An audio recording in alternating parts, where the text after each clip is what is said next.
미래의 머리인 그리스도 아래 하늘에 모이는 칭찬받은 사람들의 함께이며 이 교회는 그리스도의 신부요 몸이며 만물 안에서 만물을 충만하시는 분의 충만이라. 유엔 교회 역시 보안하에서 통일해요.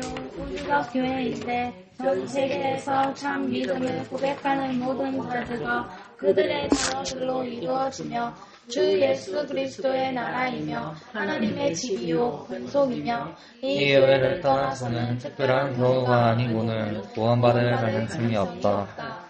그리스도께서는 이 보편적인 유형 교회의 교육과 하나님과 교육과 말씀과 하나님의 교회를 주심으로 현세에서 세상 끝날까지 성도들을 모으고 구원을 하셨고 또 자기 약속을 따라 자기의 인재와 성령으로 말미암아 교육과 말씀과 구례가 흐르기에 그 목적을 이루게 하신다.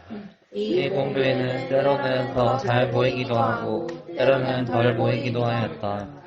새 교회는 이 공교회의 이론으로서 더 또는 덜 순수하게 복음의 진리를 가르치고 수용하고 규례를 집행하려며 공교예배를 드리는 정도에 따라 더 또는 덜 순수하다. 천하에서 지극히 순수한 교회라 하더라도 혼합과 우루에서 벗어날 수 없다. 그러는 결국의 교회임을 멈추고 사탄의 해가 될 정도로 알았어야 했다. 그러는 것을 인정하고 이 땅에는 하나님의 뜻을 따라 그분을 예배하는 교회가 항상 있을 것이다. 교회는 머리의 주 예수 그리스도 뿐이시다. 교회는 결코 교회의 머리일 수 없으며 오히려 교회 가운데서 그리스도와 하나님을 적대하여 자신을 덮이는 적 그리스도요 죄의 사랑이며 멸망의 자식이다. 조금 전에 우리가 1항부터 6항까지 같이 인사를 하는 것을 읽었습니다.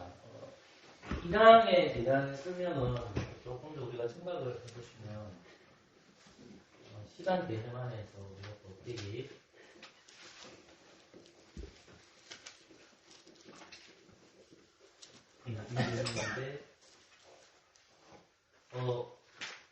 무정교회는 이쪽 이게 하나를 보여주는 거, 유형교회는 눈에 보이는 거. 근데 이 두 개가 사실 개념 안에서 교회라는 거예요. 1항에 대한 설명은 이제 무형교회에 대한 설명이고요. 2항에 보시면 2항은 이제 유형교회에 대해서. 그런데 1항에서 보면 고향에서부터 예수 그리스도를 믿는 사람들이 하늘로 올라갔다는 거예요. 근데 이제 죽지 않고 올라간 사람이 이제 에녹이나 엘리야를 쓸 수 있고, 그리고 예수님이 오셔가지고 또 이전에도 이후나 이렇게 근데 올라갔을 때 이게 무형교회에 올라가는데 대부분 어디에 있느냐 했을 때 보통 보면 이제 여러분들이 목사님 계시면 헷갈려 하거든요. 죽고 나서 가는 곳이 셋째 하늘은 분명히 맞는데 그 셋째 하늘이라는 곳이 어디입니까? 하면 하늘은 다 맞아요. 헷갈리죠. 근데 성경을 보면 이제 뭐라고 적혀있냐면 낙원이라고 말해요. 낙원에 있는 것이 뭐냐 이게 몸은 어떻습니까? 죽은 몸은 이 땅에서 썩죠. 그죠? 그런데 예수님께 돌아가시는 분들은 낙원에 있는 거예요. 그러니까 무형교회에는 대부분의 사람들이 영원히 올라가요. 영원히 올라가는데 뭐냐 했을 때 주님이 옆에 있는 강도에게 너와 함께 어디 있어요? 낙원에 있다. 그러니까 그러면 이제 예수 안 믿고 죽은 사람들은 어디로 갈까요? 어디겠습니까?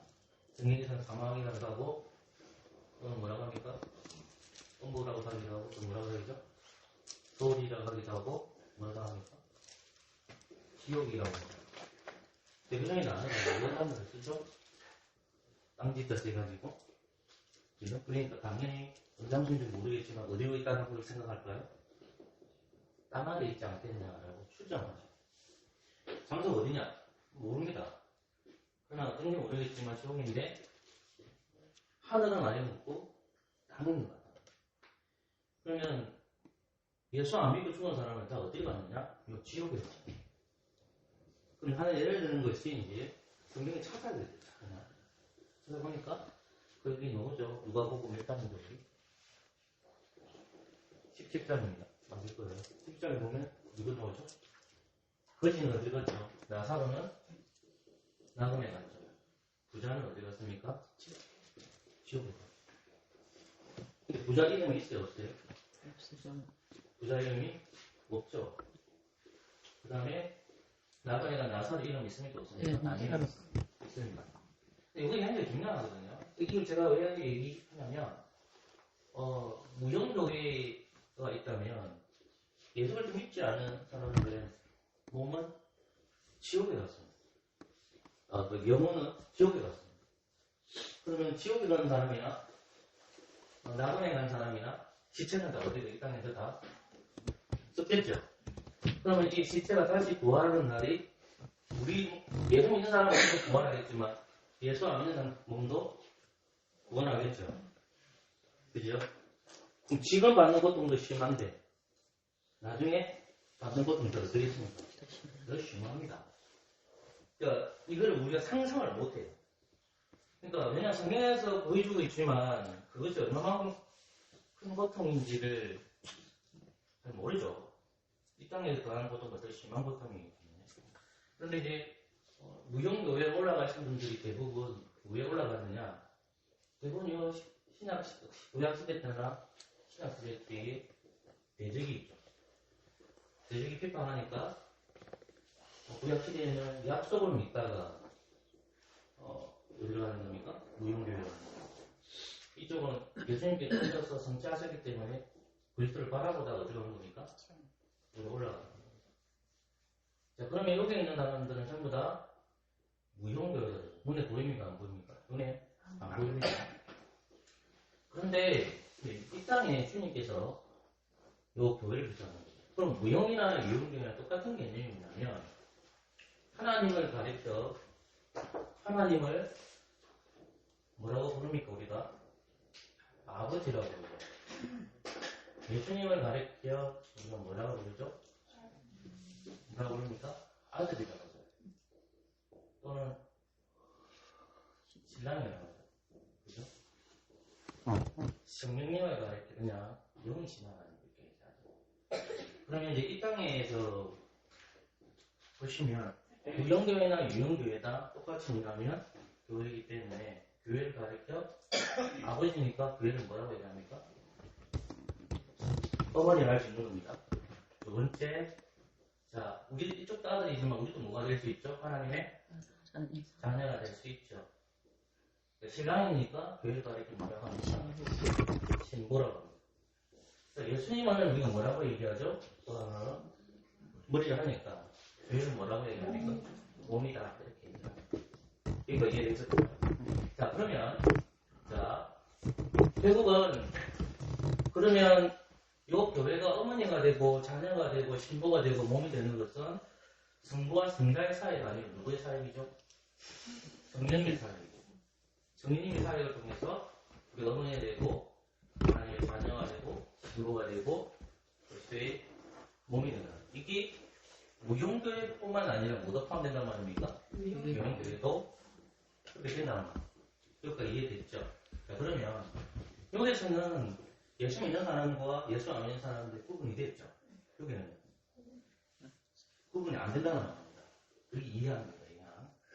그러니까 그런데 구분을 해놨는데 어떻게 구분했느냐? 2항에서 보면 교회를 떠나면 구원이 있다 없다? 없다라고 얘기하는 거예요. 그러면 이제 조건이 붙죠. 이 교회가 어떤 교회가 되어야 됩니다. 이 교회가 어떤 교회가 되어야만 구원이 있느냐 없느냐. 제가 그냥 이건 간단하게 그냥 얘기할게요. 마태복음 28장으로 가보십시오. 사도성 이런 거 얘기하는데 헷갈리지 않아요?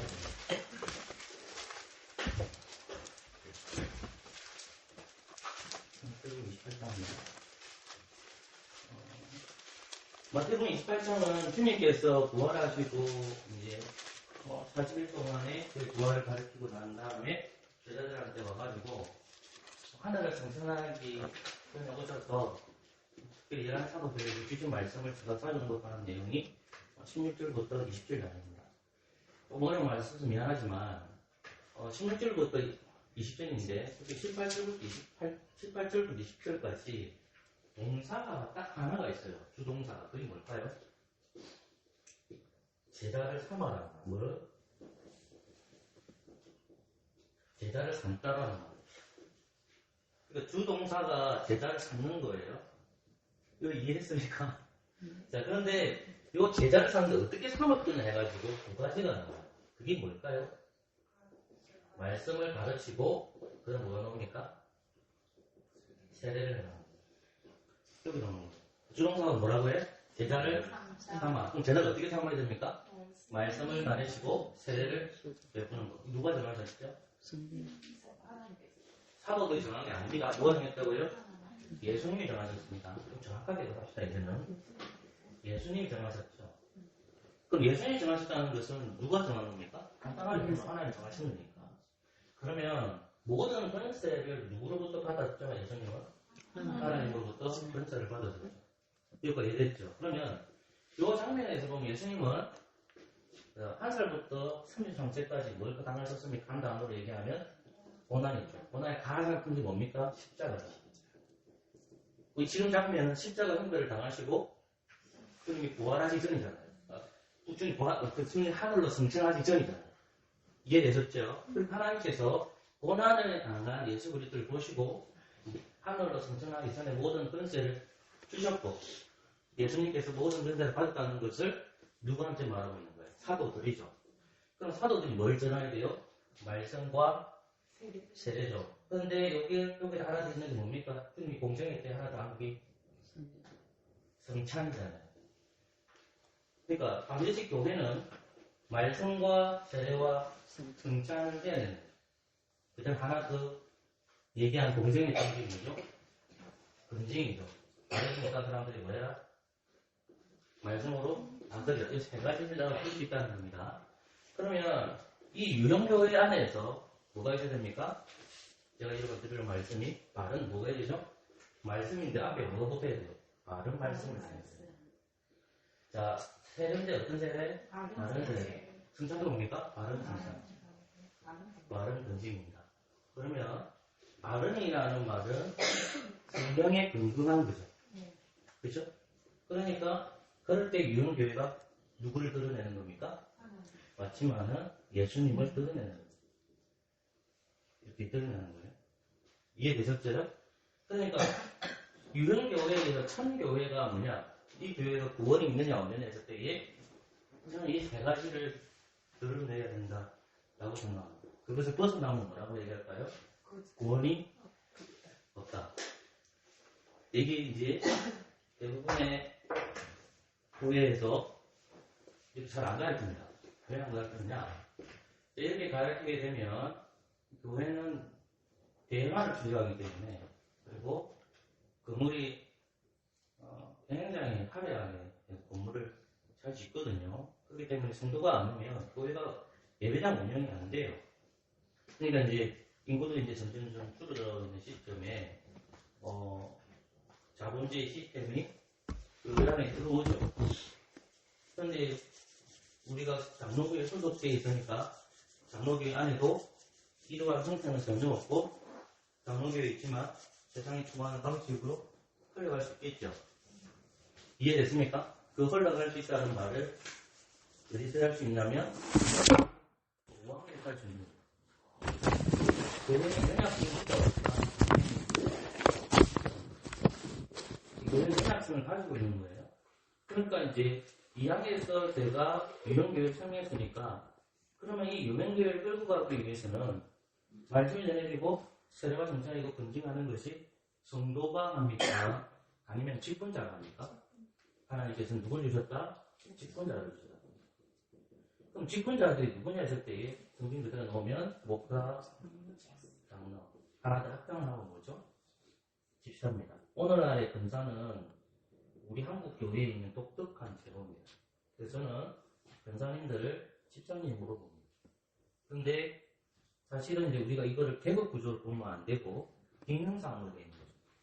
목사가 편장의 존경을 받아야 됩니다. 여러분, 성도들과 이야기할 때에 장로를 많이 존경해야 됩니까? 목사를 존경해야 됩니까? 제가 이게 왜 중요하게 있는지 압니까? 목사를 존경해야 됩니다. 이것을 중요한 겁니다. 왜 그러냐면 그 말씀의 위치 때문에 그렇거든요. 말씀 기능상. 제가 말하는 추종을 얘기하는 게 아니에요. 말씀 사역을 감독하기 때문에 우리가 존경할 때 장로님도 존경하고 목사도 존경합니다. 디모데전서 잘 보시면 목사를 꽤나 존경하러 나오거든요. 가르치는 장로, 목사를 가르치는 장로. 그러니까 장로님을 존경하되 장로가 목사보다 더 존경받으면 문제가 심각해요. 그러니까 우리가 이야기할 때도 목사님을 존경하는 걸 넣어야 되는데 자꾸 장로님을 존경한다 그러면 문제가 있는 거예요. 제 말은 다 같이 존경할 수 있습니다. 그러나 목사와 장로님을 구분적으로 더 나누고 싶을 때는 목사를 가장 존경해야 됩니다. 그래야만 교회가 바뀝니다. 제가 목사님들 공부를 하다 보면 이분은 정말로 가르치는 능력이 없는데 분이 가끔씩 있어요. 그래서 뜨끔뜨끔해요. 갑자기 목이 어느 교회를 얘기해요. 근데 목이 있는데 그 목사님을 내가 너무 잘 알아요. 근데 사모님이 얘기 자꾸 나와요. 목사님 사모님. 목사님 사모님이 좀 이상해요. 내가 가는 거. 좀 이상해요. 그래서 정도들 그렇게 한다니까. 그 사모님 자꾸 시키는 거. 이게 왜 중요하냐면 목사의 사모가 되었을 때에 그 목사가 연결되어 있잖아요. 조심하셔야 돼요. 그러니까 지금 제가 그 서실자 교육사에 있는데요. 목사님 세계에서 이해하는데요. 이렇게 구조가 있어요. 그 답하기 정말 힘들어요. 근데 말씀드리고 싶은 거는 이제 뭐냐면 그 계급적 구조 안에서 평등성을 계속 유지해요. 근데 제가 챙기는 목사님들이 제가 대장으로 있지만 석일 목사님이 55살이고요. 회계 목사님 58살이에요. 제가 52살이잖아요. 다 부목사님. 학을 안 합니다. 왜? 부목사들 행동 스럽잖아요. 근데 조심해서 행동할 때 모든 다 그래요. 그러니까 여러분들은 마찬가지로 우리에게는 장로가 없지만 목사와 장로와 집사가 있는 교회에서 이 장로와 목사를 더 많이 존경해야 되는데 이게 100% 목사입니다. 왜? 정의들 얘기하고 있거든요. 그러니까 여러분들도 누가 얘기하려면 목사를 존경하는 걸 많이 얘기해요. 그러니까 직분의 체계에서 이런 체계를 접했는데 그러면 사망에서 얘기하는 것이 무엇을 가르쳐야 되는 거예요. 직분자의 필요는 성도가 받는 필요가 아니에요. 그러면 목사는 바른 말씀과 바른 선례와 바른 성찬과 바른 인증을 해야 하거든요. 그러면 여러분들이 성도이잖아요. 이번 주 제가 설교를 평가한다는 말은 아닌데 제가 우리 최동근 목사님 오시고 이런저런 얘기 하다가 김경진 성도님이 하는 말을 듣고 참 위로를 많이 받았습니다. 그 교육자에 갈 때마다 설교를 다 하거든요. 목사님도 설교 스타일이 다 달라요. 근데 설교를 들으면 이 사람이 정말 계획적인 생각을 가지고 있는 사람인가 아닌가를 100% 압니다. 저는 최영민 목사님 설교를 들으면 참 좋았습니다. 그리고 굉장히 겸손했습니다. 근데 시골교회라는 것이 안타깝게 됐지만 그게 참 좋겠다라는 생각이 듭니다. 근데 교육자일 때에 어떤 목사 설교가 참 좋았습니다. 예, 마태복음 28장을 했습니다. 그리고 설명도 잘했습니다. 그리고 뒤에 와하게 잘 들렸습니다. 근데 저는 설교가 최영민 목사님 설교가 돼요. 구분시키지는 없겠지만 제가 생각하는 원리 맞다라는 생각이 들었거든요. 그래서 이제 김경진 성도님도 그렇게 생각하고 있길래 같은 생각이 들잖아요. 같은 걸 가지고 있다는 거죠. 설교는요, 바른 설교는 뭐냐면 본문만 얘기하고 내려와요. 그 설교 속에 저도 이제 그런 유형이 있는데 그 설교 속에 자꾸 자기 얘기를 하고 싶은 욕구감이 들어요. 그러면 죽서는 거예요. 근데 성도님들 그런 생각을 좋아합니다.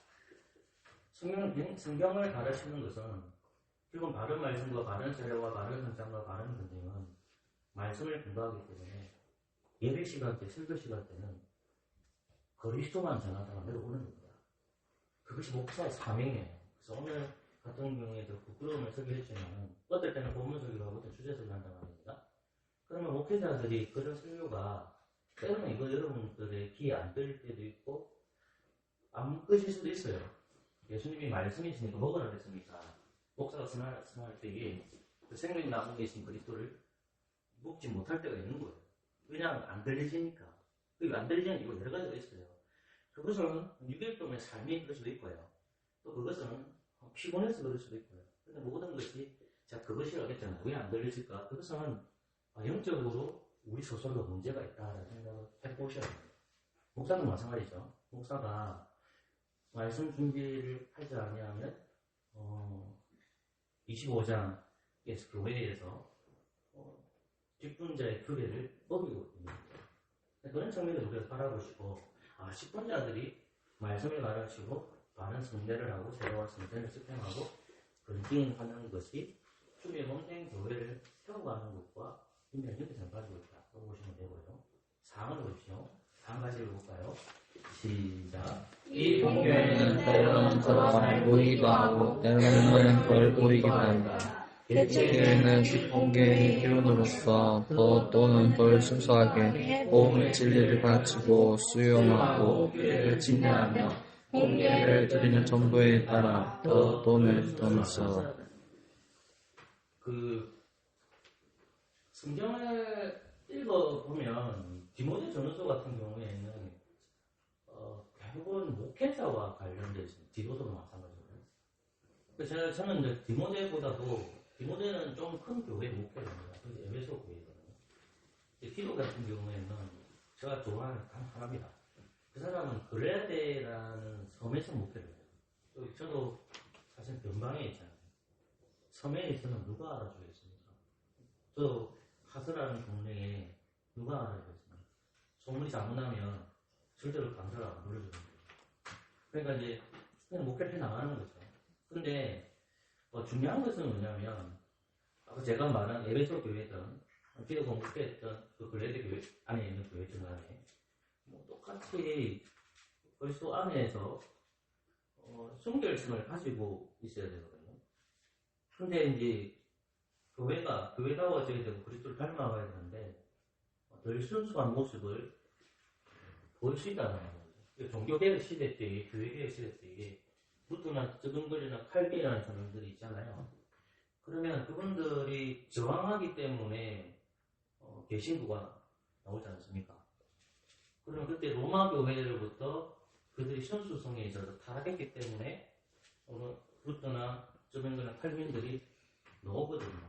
그러면 지금 우리가 된 교회에 있어서 우리는 얼마만큼 복음의 진리를 잘 받아들이고 있느냐, 공예를 드릴 때 우리는 얼마만큼 순수하게 하고 있느냐, 그 생각을 굉장히 많이 하셔야 됩니다. 그래서 예배는 우리에게 너무나도 중요하기 때문에 우선순위에서 벗어날 수가 없습니다. 그래서 공예배에 대한 중요성을 계속해서 가르쳐야 되고요. 그 공예배를 이 시대에 한국은 너무나 잘 살기 때문에 이제 조금만 더 있으면 녹화가 설교 준비 안 해도 되는 시대가 지금 왔거든요. 왜냐하면 워낙 기형이 많은 것들이 핸드폰이나 할 때 있죠. 왜냐하면 설교 한번 준비해라 하면 핸드폰에서 알아서 설교 준비를 해주는 시대가 도래했거든요. 그 도래하는 입장에서 우리가 볼 때에 교회라는 입장이 순수성을 가지고 있는지 살펴보셔야 됩니다. 그래서 그러면 첫 번째가 교회가 순수하다고 할 때 먼저 교회를 먼저 생각해야 되는데 교회가 덜 순수하냐? 교회를 봐야 되는 것도 맞습니다. 근데 제가 드리고 싶은 말씀은 상황을 볼 때에 여러분들이 공교회 일원이잖아요. 여러분들이 공교회의 일원이 됐단 말입니다. 그러면 여러분은 순수하냐 안 하시는 거예요. 이게 이제 힘든 거예요. 그러니까 제가 이제 나이가 자꾸 먹어가니까 성경이 너무너무 재미가 있고 어른들이 얘기하는 것들이 어떤 의미도 다 알겠고, 성경 하나하나 읽어보는데 다 내 말 같은 거예요. 그리고 교회사 공부하는데도 그런 생각이 들고, 그리고 예배당에 앉아있거나, 뭐, 금요일, 제가 항상 예배당에 앉아있기 때문에, 있으면, 성경 묵상을 읽으면, 결국은 나로부터 시작된다는 걸 확인하거든요. 목사도 교회 일원이잖아요. 근데, 우리가 생각해야 되는 게 뭐냐면, 나도 주님 앞에서, 말씀 앞에서 순수하고 살고 있냐, 지금 문제예요. 순수라는 건 누가 정하는 거냐면, 말씀을 통해서 내가 바르게 살아가느냐는 거예요. 굉장히 힘듭니다. 너무너무 힘들어요. 머리가 아프고 그럴 때는. 어떨 때는 저 목사님이 있는데 저 목사님이 덜 박는 게 맞느냐? 덜 박지 않고 지혜롭게 하느냐? 아니면 모른 척하고 지나가야 되느냐? 머리가 빠개질 정도만. 집에서도 마찬가지죠. 교회에서도 마찬가지죠. 그런 것들이 이제 하나님 말씀 앞에서 어떻게 우리가 일을 해 나가야 되는지를 자꾸만 고민해야 됩니다. 복음의 진리성을. 그럼 가설교회가 연방에 있지만 우주의 중심이라는 사실을 잊지 말아야 되죠. 우주 중심에서 공교회로 서 있다. 그리고 우리가 가셔야 될 것은 말씀을 통해서 성경만에 순결하게 도덕하게 살아야 된다는 것을 사람을 설명하고 있습니다. 영광을 볼까요? 관련 마치게 되어요. 미안합니다. 이거는 5학년부터 시작. 천하에서 지극히 순수한 교회라 하더라도 연합과 의에서 벗어날 수 없다. 그러나 그리스도의 교회임을 멈추고 사탄을 행하는 정도로 타락하였다. 그럼에도 불구하고 이 땅에는 하나님의 뜻을 따라 오늘 예배하는 교회가 항상 있을 것이다. 그렇죠. 항상 남은 자가 있잖아요. 교회가 타락하는데 어느 정도 타락하느냐 할 때 사탄의 예배가 있잖아요. 교회가 예배를 드려야 되는데 그 예배 속에 사탄을 찬양하고 사탄께 예배드리는 행태로 바뀌는 거예요. 그게 뭐냐면 하나님 중심적 예배고 성경적 교회 중심으로 예배로 나가야 되는데 예배가 있어요. 근데 찬양도 있어요. 근데 문제가 뭐냐면 하나님을 찬양하는 것 같은데 그 속에 보면 인간 중심입니다. 이럴 때 타락하는 거예요. 예배가 인간 중심으로 딱 전할 때 이게 타락해요. 마지막에 인본주의. 그걸 여러분들이 시야가 빨리 가지고 있어야 돼요. 그럼 교회가 어떻게 돼야 되느냐? 우리 교회가 하나님 중심으로 나아가는 교회가 돼야 되는데 그렇지 못할 때에 우리 교회도 이 땅에 있는 교회도 사탄의 해가 될 수 있다는 것을 마지막입니다. 6판 같이 해볼까요? 시작. 그의 머리는 예수 그리스도 분이시라. 로마가 결코 그의 머리일 수 없으며 오히려 교회 가운데서 그리스도와 하나님을 대적하여 자신을 높이는 저 그리스도요 주의 사람이며 멸망의 자식이다. 루터 이후 종교개혁 예를 듣던 칼빈의 영향을 받았기 때문에 외심 신앙 고백서가 작성됩니다. 그리고 또 칼빈도 교황을 적그리스도로 보았고 웨스민스터 신앙 고백서를 썼던 17세기도 교황을 적그리스도로 보고 있습니다. 오늘 당연하게 우리는 교황을 적그리스도로 봅니다. 그런데 그래서 우리가 생각해야 될 게 뭐냐면 하나님을 대적하고 자신을 높이는 자를 적그리스도, 메시아를 거부하는 자를 적그리스도로 합니다. 그러니까 우리가 삶을 살아가면 우리 안에서 머리이신 분이 하나님이시고 머리이신 분이 그리스도이신데 그 머리 역할을 하려고 하는 사람들이 적그리스도가 됩니다. 왜 머리가 좋을까요? 명령을 내릴 수가 있잖아요.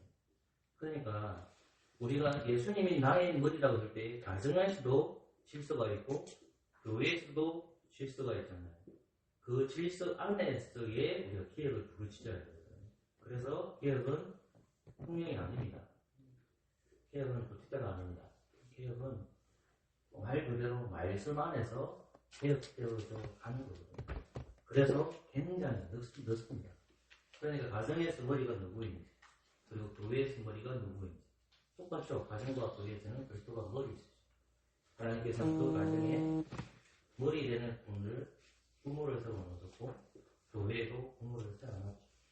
그럼 교회에 머리이신 분 누구를 가르쳐야 될까요? 메시아이신 그리스도를 가르쳐야 됩니다. 그래서 설교회나 그 가림처에서 누구를 섬겨야 되는지를 잘 깨달아서 교회가 머리이신 그리스도를 섬기고 있구나. 그 생각을 가지시고 살아가는 되시기를 소망합니다. 네, 기도하시기 감사합니다. 모시고 교회에 대해 고민하고 교회를 위해서 기도하고 예수님이 나의 분이시고 하나님 아버지를 구주로 영접하고 사랑하는 저희들 되게 인도하여 주옵소서. 예수 그리스도의 이름으로 기도합니다. 아멘.